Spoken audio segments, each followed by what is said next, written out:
Welcome to an episode of Behind the Scenes, a weekly program unveiling the biggest political developments in Somali politics and the wider Horn of Africa region. I'm Sultan Mohammed, your host and co-producer here on Horford Media alongside Suleiman Hashi. On this week's program, the Somali Federal Parliament elects the speakers of both the Somali Senate and the House of the People, while political scuffles and infighting continues in the background, which threatens to destabilize the political foundations of the country. Who is the newly elected Speaker Adam Adobe? And with the newly elected Speaker only being sworn into office a few days ago, what made the challenges face him and his deputies? And finally, how does this change the political dynamic and power structure in the upper echelons of the Somali state? These are the topics on the program today. We hope you find this program very informative. Please like, share, and for similar content, do subscribe to Horford Media. Also, do subscribe to Horford Media Group's second channel known as Horford TV, where you can find exclusive programs such as Mahahi Salah, among others. And last but not least, do follow myself, Sultan Mohammed, Suleiman Hashi, Yasin Abdi, and the wider Horford Media team on our social media platforms that should appear on the screen any moment now. And before we get into the program today, I and the Horford team in general would like to wish all Muslims, and particularly our Somali brothers and sisters everywhere, an Eid Mubarak, and we hope you've enjoyed yesterday and continued celebrations today. Let's get straight into it. The Somali Parliament elected both speakers and deputies of the Houses of Parliament last week. Elections kicked off with the upper house, also known as the Somali Senate. For some that do not know, the Somali Parliament is bicameral, meaning that it has two houses. So before delving into the results and possibilities, let's take a look at each House of Parliament, its roles and the tasks ahead. Now, both houses do not yield the same amount of power according to the Somali constitution. For instance, while both houses can initiate new drafts for laws, only the House of the People has the authority to reject draft legislation, as stipulated by Article 81, subsection 2. Additionally, under subsection 4 of the same article, only the House of the People has the power to send draft legislation to the President. Lastly, if we look at Article 83, subsection 6 of the Somali Constitution, it clearly stipulates that if the Somali Senate were to reject draft laws proposed by the House of the People, the latter can overrule the former in the final decision. So the question becomes, why does the House of the People yield more power than the Senate? You see, the Somali Senate represents federal member states and the state governments. This clearly is outlined under Article 71 of the Somali Constitution, and as a result, the selection of candidates is heavily influenced by presidents of the federal member states, as we've seen in the election of the Somali Senate last year. This means the senators in the Senate, in theory at least, represent these governments rather than the people of the states. Now, this does not necessarily mean that all senators would vote only in favor of their president or their government in their federal member state. You know, they could also vote with their conscience or vote in the interest of the people of those states, and this happens quite frequently. Of course, in contrast, the House of the People is, as it says in the name, elected representatives of the Somali people, and at least in theory, because, you know, we have indirect elections in Somalia, meaning that only a few elders, roughly 101, elect MPs, and it's not a universal suffrage, as it ought to be. However, logically, it would yield more power in the final decision process in comparison to the upper house. Now, the idea of an upper house has been fairly new in Somalia, only being proposed towards 2016 times. Now, the idea of an upper house is quite useful in increasing accountability and the checks and balances in the federal parliament, but many have criticized the particular job being done by the current upper house and how it actually functions.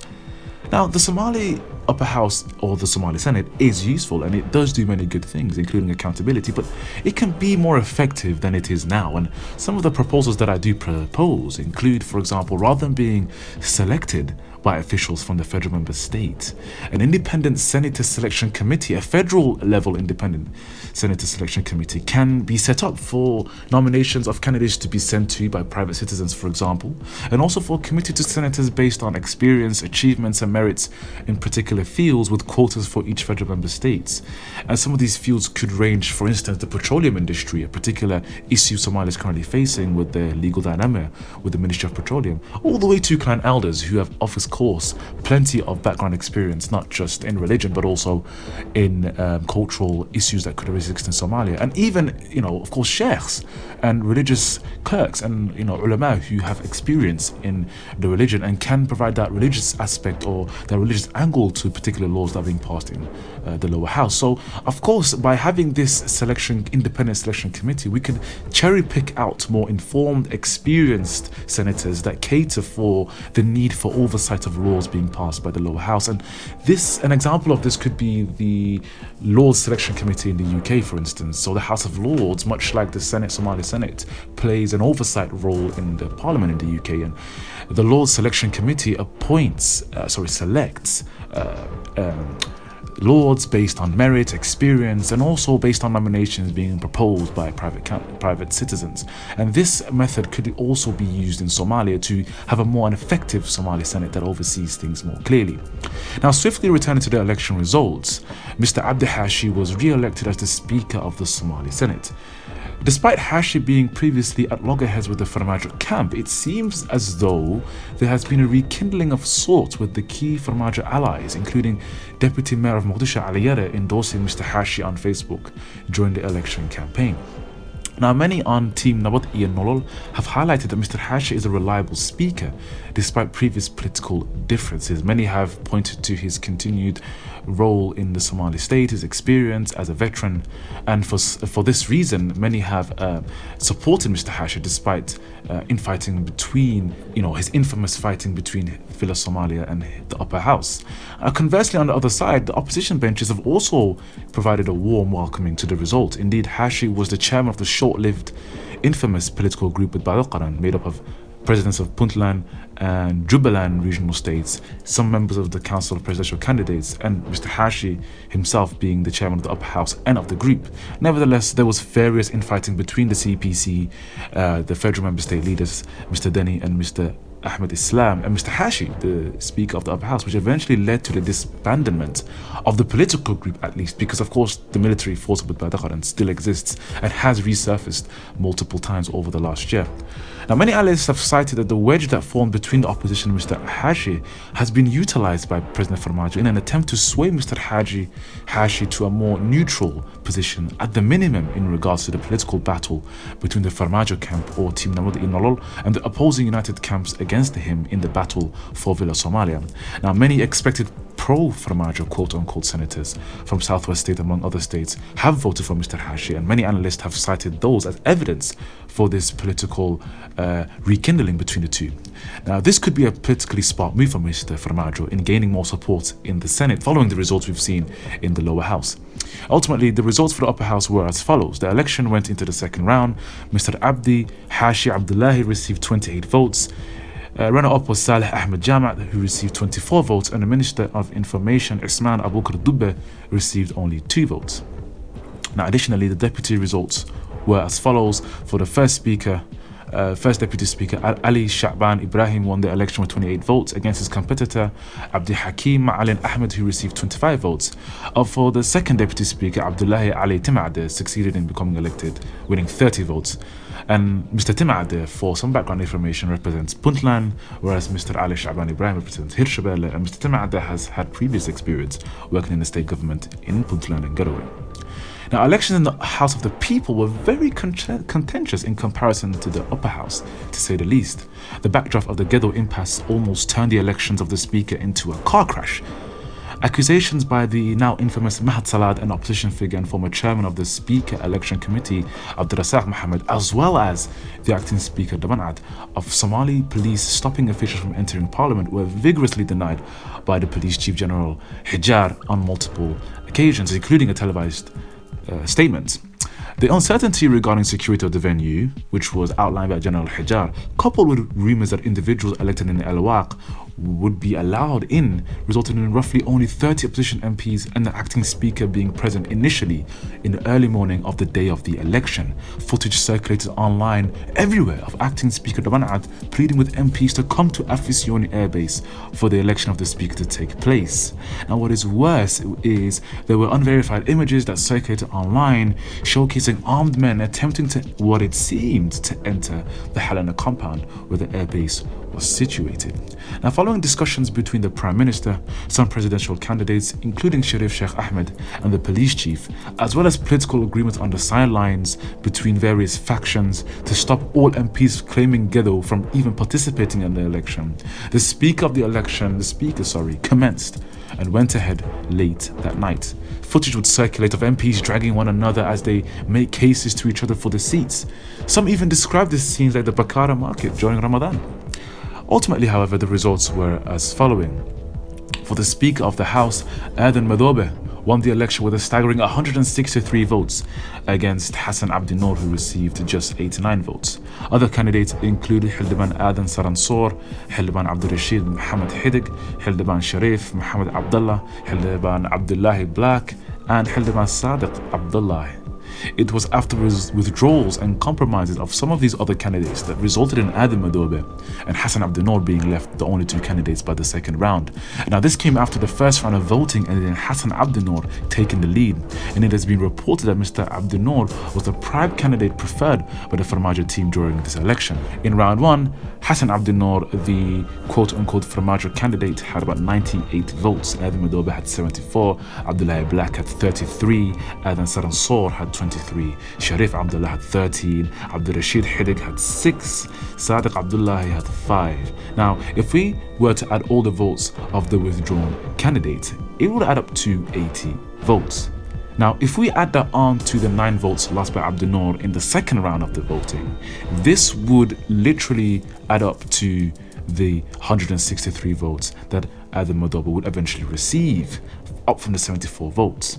This is quite understandable, as Mr. Madobe is a veteran in the Somali parliament, having previously served as speaker between 2007 and 2010, whereas his competitor, Mr. Abdi Noor, did not seem to yield the same number of experiences on the job. Now, the election of Adam Madobe is a big win for Sharif Sheikh Ahmed, as Mr. Madobe is a key ally and a member of Himalaqqaran, the party led by the presidential candidate. Now, this is a blow to the incumbent President Farmajo, as this candidate obviously failed to achieve it. However, the maiden speech by the Speaker Madobe showed signs of independence, neutrality and constitutionality.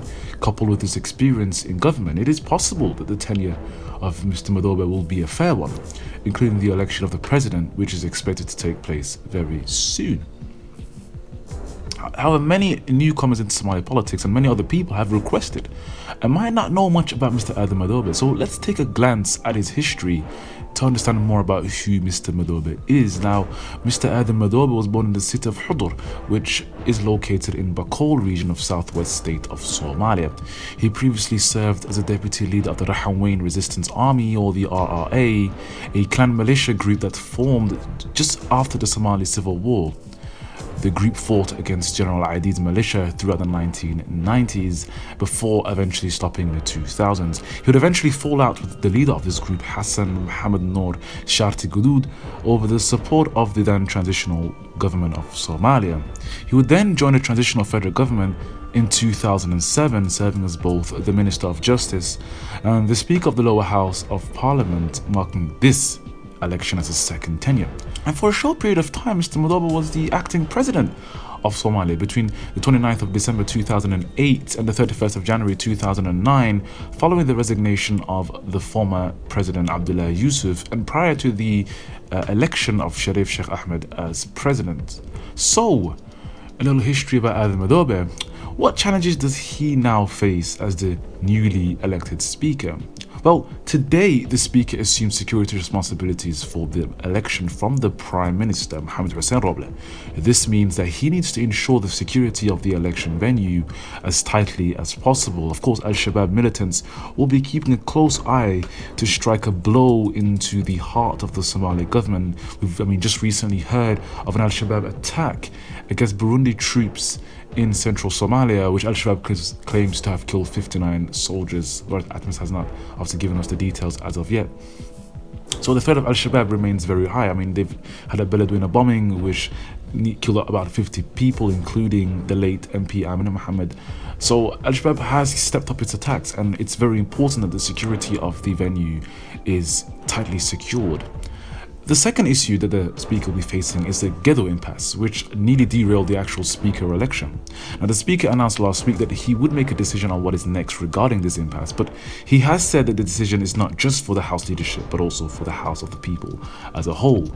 Now, possible solutions that could include the re-election of 16 MPs in Mogadishu in a fair and equal way, or 32 MPs put their case before Parliament before the Parliament votes. Now, I personally believe that the latter is undemocratic, as it is for the people of Ghetto to decide their representatives and their future rather than the rest of Somalia and their MPs. Now, if both MPs weren't elected in the correct procedure, for instance, then there should be a re-election to allow people to vote correctly, because if both MPs are not elected correctly, then surely neither of them have the rights to put their case before Parliament, as they're both not in the correct procedure following the 17th September agreement. And I hope the Speaker follows this procedure of allowing there to be a re-election of these seats in the correct procedure stipulated under the 17th September agreement.